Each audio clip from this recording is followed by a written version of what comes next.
So we've got the mix in the bowl, and now we're going to scale it out, as we call it, or weigh it out. We've got a pound loaf cake paper, and we're going to actually put an old-fashioned pound in there, or 454 grams.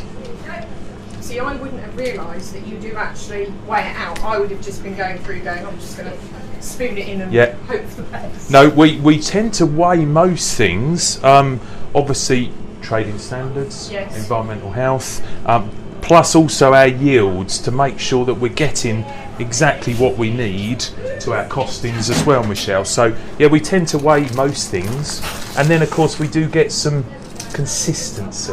Yes, you haven't got people going, well, I'll have the slightly bigger one, not the slightly smaller one. Yeah, absolutely. So no, it's good. And you can see that the cherries and almonds are really spread beautifully through the mixture. Yeah, it's good, and that's the joy of doing it by hand. So you've got a little bit of mechanical and then a little bit of hand.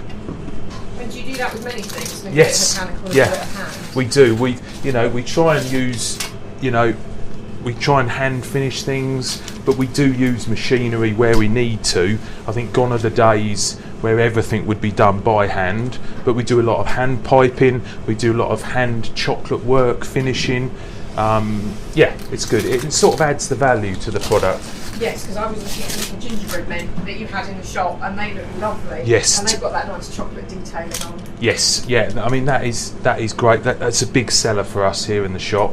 As I say, we've been here since March 14. It's been a bakery for about 40 years, but the gingerbread men sell really, really well. Yes, so the ones that my kids always go for. Yeah. They'll always be, oh, look, we have a gingerbread man. So again, no wastage. We're just going to scrape this out. Oh, so you're getting all of that, aren't you? Yeah. Really scraping it out. Yeah, no wastage. That's the baker's nightmare. So we're going to stick them straight in the oven. We tend to bake them for about 45 minutes to an hour. Yes. Just a nice gentle, we're old fashioned here, we use still Fahrenheit. But about 375 Fahrenheit, so it's about 180 in the modern, 180 degrees C. That's a little one for me that's left to take home. Yeah, that's my tester. So that's it all scaled out, and then all we're going to do is top them with some flaked almonds.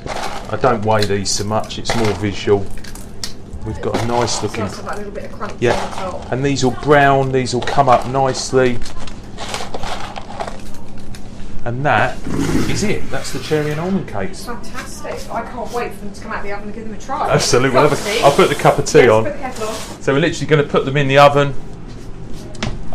We have these deck ovens which are specific for bakeries, independently temperatured, so we've got different decks, and that's it, 45 minutes. Brilliant. So Mark, while they're baking, we were discussing earlier about the amount of scones that you've been baking for the local area. Can you tell us a little bit more about that? Absolutely. So we supply many wholesale customers in and around the West Sussex countryside, and we've sort of moved our scones into packs of 4. And pre-COVID, we weren't making as many as we are now. We're making hundreds of them. So we do a good old plain one, a mature cheddar cheese one, and a sultana scone, packed in bags of 4 with a label, good shelf life, and they are flying out. People must be eating afternoon teas every day. Everybody's got into afternoon tea lockdown and continuing having Huge. scones. Yeah, huge. It's good. I love it. So you work with a lot of other local businesses, don't you? So you supply wholesale to different businesses across the district. We do, yes. So we've got our retail shop here in Billingshurst, and the business is retail wholesale bakery. So out of our little bakery here in Billingshurst, we supply many wholesale customers, community shops, hotels, golf clubs, every restaurants now they're back open. And we've got 3 vans that go off early mornings, fully laden, and off they go. So yeah, no, business is good. So yeah.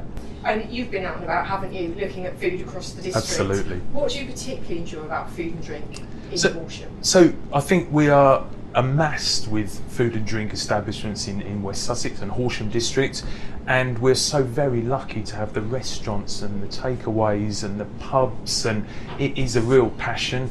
yes, we own a bakery business, but that's one of my passions, to get out and about and experience what we've got here in Sussex. And it's just wonderful to experience. I'm trying to exercise. Yes, not too many afternoon teas, but Sunday lunch at a pub on Sunday with social distancing and all those precautions. And it's great to get out in the countryside. So we're so lucky. So you'd encourage people to go out and try some of these different places that we have? Absolutely, and with the schemes that they're trying to promote, the afternoon tea, and I know we've just gone through the saving for Monday, Tuesday, Wednesdays, but there's so much out there, and just to try and support the local businesses again. Yes, I know we have a small business, but we also like to see what other people are doing, and we've got to sort of look after the high street and support the high street as well as what's going on around Horsham District. Very much so. So what are you looking forward to as part of the Big Nibble? We're virtual this year, so it's a little bit different. Absolutely, yeah. It's always been a great, Horsham District Council have always supported the food and drink establishments, which is fantastic.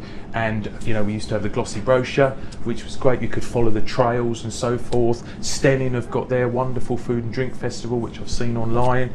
But it's great just to get out there, and if the weather's good, get out and about and just try some of these wonderful foods and drinks especially.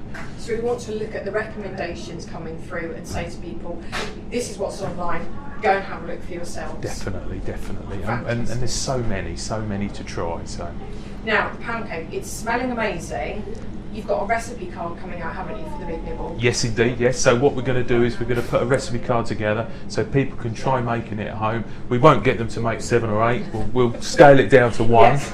And then they can at least try it at home and just experience it. Afternoon tea, have some friends, social distance around. Yes.